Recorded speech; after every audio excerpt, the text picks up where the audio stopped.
So, you want to feel strong in the very first few hours of your Lords of the Fallen playthrough without having spoilers being shoved into your face? Good, you have come to the right video. There are easily missable items in Lords of the Fallen, as there are a lot of hidden or sneaky paths and also powerful synergies that you probably won't know about if you're new to the game. So I cooked up several great builds that you can make very early on. We're talking like the first hour or few hours at most, that will make your life a lot easier, as well as just general items and gear to get and tips to give your character more power and sustain. Now before we get into how to build your character and make it powerful and all that stuff, I want to quickly talk about the Skyrest Bridge, which is like the main hub in the game where all friendly characters gather for a massive gangbang where you're not here and where you can actually buy useful stuff. Peta, for example, in this hub can upgrade your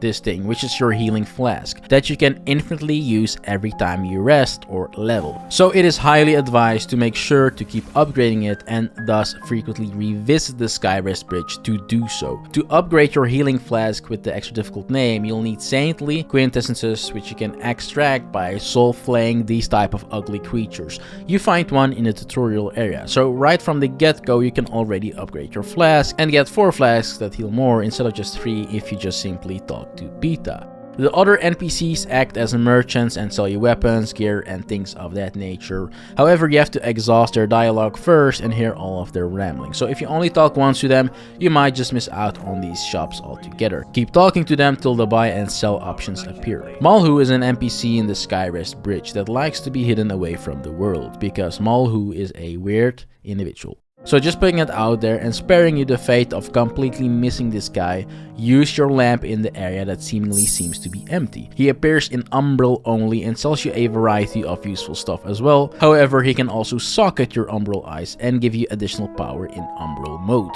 You'll start off with an umbral eye that you can socket immediately after meeting Malhu and get a nice power boost in the umbral world. Now that that stuff is all out of the way, let's get into how to make your character powerful early. First, we have my Inferno Nightmare build. This is going to be my early on Inferno build, and my starting class recommendation for this build is going to be the Pyric Cultist. Simply for the fact that you start with high Inferno right off the bat and get Infernal Orb as a starting spell. Now, Infernal Orb in itself can already clear bosses and mobs easily, just spam it, and what makes the spell actually good isn't the damage necessarily, but rather the distance. The fact that you can clear bosses and mobs very reliably with it makes it a really good tool. But it relies on mana, and early on you're not going to have too much mana, so just relying on Inferno spells early on is not going to give you a great time. So we need some Inferno scaling monster weapons that fit thematically and can complement our spells, and thankfully those exist. And to make things better, we can even farm them and get as much as we want of them. Nonetheless, in pretty much the very first area of the game that isn't the tutorial area, look out for these type of mobs, and they will be wielding the raw mangler axes. You'll notice that these weapons are good because if you are on the receiving end of these guys, they're going to one-shot you and just completely destroy you if they get the hits in. So we need to get their weapons as soon as possible. Kill them till you get 2 of their weapons. The drop rate is pretty good on these weapons. I got like 2 raw mangler's axes really quickly, so just farm and make sure you get them. Now initially if you just use one, it's nothing too crazy. But when you dual wield 2 of these monster weapons, you get an Inferno Nightmare. Hence the name of the build. The attack speed is incredibly fast and you can just mass murder everything. Literally. Go ham. What makes them especially good is that they have the burn mechanic, which is a damage over time mechanic, and it will melt enemies' HP. Burn, in addition to fast attack speeds, in addition to the raw damages being really good, is a recipe for a great time. The weapons also have a really good heavy charge dual wielding attack that can stagger some of the more difficult enemies easily and give you all the control you need in combat. You loot souls in the game all the time, by the way, and if you use the fire one, you can imbue your weapons and make them fire-y to deal extra damage, and it also looks really badass. So with all of that being said, if you want a smooth time, go for the Inferno Nightmare. If you want to have an even smoother time in life in general, make sure to also subscribe to my channel right now if you haven't done that yet. For my strength lovers out there, I have great news, because very early on you get some really powerful options in that department as well, and accordingly you can make my strength monster build. Most fitting starting classes for a strength character are going to be either the Hallowed Knight, the Werewolf, the Partisan, and the Deluxe Edition Dark Crusader, as they give the most levels in the relevant stats, which are primarily going to be strength and vitality, closely followed up by endurance. The Torrent Crimson Rector sword is a really good sword that scales solely with strength and benefits from high strength very well. The sword also has bleed, which in Lords of the Fallen is a mechanic that makes you deal increased damage to the target after it procs. So with this sword you'll have a snowball type of effect and thus have a very good time versus bosses and obliterate them pretty much. The sword has a great moveset and reach as well, which when progressing is really nice as it can take out many mobs at the same time. You essentially feel very safe with it because it also staggers on hit through your light attacks, and then it also has a great heavy attack that can set up for poise breaking your enemy and just complete domination. All things considered, I do highly recommend this sword as a early game strength option. The sword can be found in Pilgrim's Perch, which is a location you will get to very early on to, and you'll get to the sword as you naturally progress, so you definitely can't miss it. You have to be in Umbral mode however to get it, and you'll see it laying around at the end of an Umbral arm in the Purge. If you want to have something more one-shotty, something with more raw blunt damage that just decimates your enemies with a single hit, then the Faithful Bludgeon is a great strength weapon as well. It has a higher strength requirement however, so keep that in mind, but there's nothing stopping you from trying out both the Faithful Bludgeon and the Torrent Crimson Rector sword at the same time if you're going for a strength character. You can get this one really early on, but again this one is missable and it's also more hidden compared to the Torrent Crimson Rector sword. For it you have to go to the Sanctuary Vestige, go outside and move to the right, drop down a few times, and then you essentially want to cross this path all the way till the end. At the end you can drop down in an elevator to get access to an underground area that you'll want to cross till you get to the end of the bridge. Here you want to use your Umbral tool.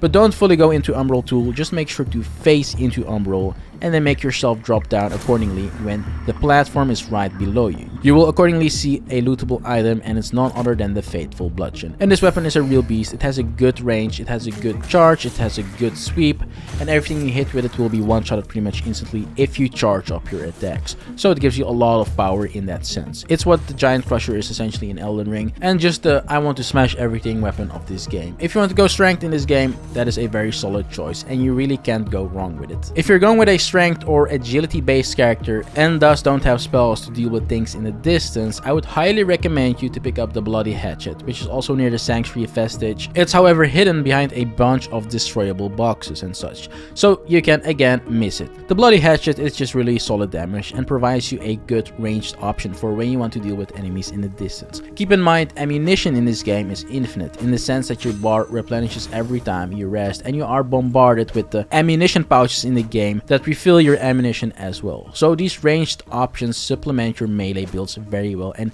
you definitely want to incorporate them. Next we have the Preacher of Death build, our Radiance based build. The best starting class for this one is going to be the Orient Preacher, just for the high Radiance levels, and there are a bunch of Radiant spells that you can get within like the first hour of playing. There are at least 5 to be found in the Skyrest Bridge, of which 3 you can buy from the Preacher Merchant. Exhaust his dialogue and he will provide you with them, as well as all the gear that comes with the Orient Preacher starter class. So starting class is really not that important here. There's also a spell sneakily hidden away behind a structure in the main hub that you can destroy and is a pretty decent defensive option. Then there's also one at the top of the tower right before you enter the Skyrest Bridge, which is a utility spell that heals and cures status effects.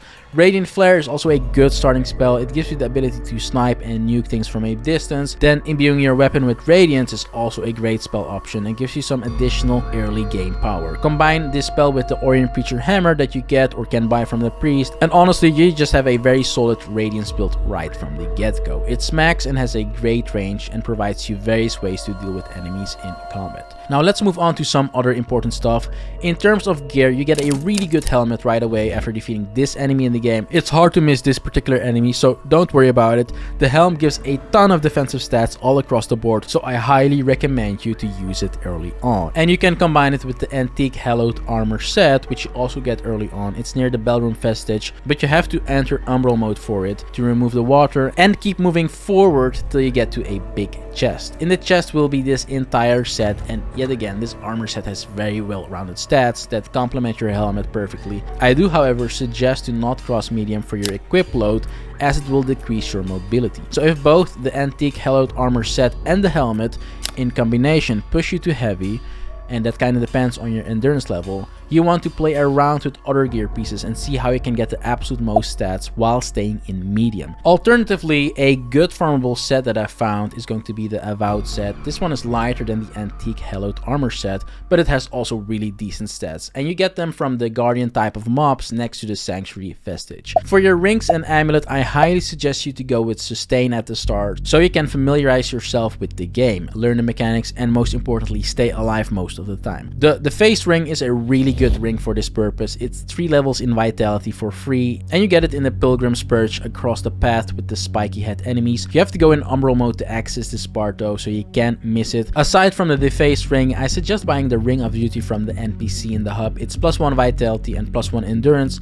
for 3,500 runes, which is a good deal, and that already gives you 5 extra levels just from your rings, giving you a really good start. For your amulet then, I'm personally going to recommend you to grab the Relic of Perpetuation, which gives you a really nice boost to your HP. This amulet is also easily missable since it's in Umbral only and on a side path that isn't necessary for progression. In Pilgrim's Perch, you essentially have to move all the way to the other side at the upper platform in Umbral to get it, and there are a bunch of annoying enemies guarding it when you arrive there. So try to stay alive, kill them, and pick up the amulet when you have done so. It's definitely worth it as it gives you a significant boost to your HP that's actually really noticeable early game and just really good for your early game survivability. On the topic of really missable items early on that are really good, after you defeat this enemy yet again, look at the right of the arena and go in Umbral. You can Soulflay, another one of those things that give you those saintly quintessences, but you can easily miss it because you might just defeat the boss in Axiom. If you remember, we started off the video talking about upgrading your flask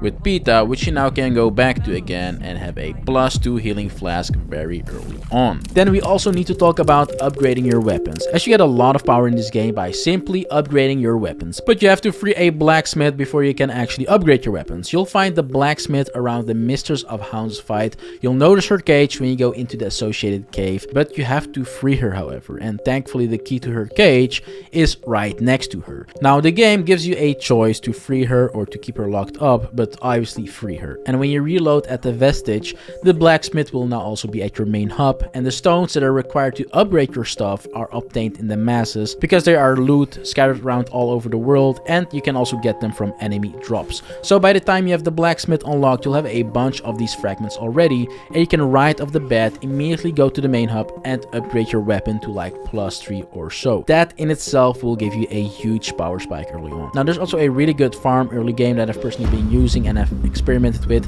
It's right next to the Bellroom Vestige because this guy is standing here. You initially might be intimidated by this guy as he's pretty annoying to say the least when meeting him for the first time in the open world. And he can pretty much just completely destroy you, giving you the thought that you want to just steer away from this particular spiky head as much as possible. But here in this scenario, you have all the advantages in combat to make this a great farm, even if your character is still very weak. Now to do this, don't fully enter Umbral when attacking the spiky head.